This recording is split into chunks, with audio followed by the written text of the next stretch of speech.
Naam, Lulu na Jeff, wageni wangu bado wako hapa, wamesalia, tuko angi hapa kuwapasha, lakini tuzungumze nao moja kwa moja.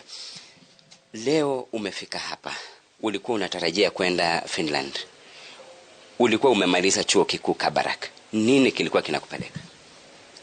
Nilikuwa nimeenda, I was trying to search for a better life, opportunities that are found there and may not be found here. Yes. And what is it that they told you people so that you went home, sold your land to come and pay? We were told that, number one, it would be easier for us to go to Canada and Finland if we used the county. We would not be asked for bank statements. They would provide for us a cover, a blanket that they would be like a mother to us.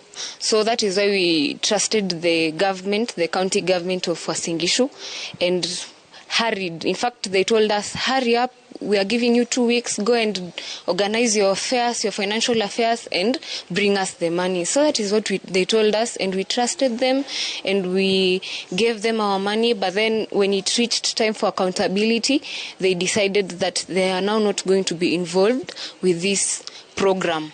Okay. Now, my brother, when you were paying your money and when you had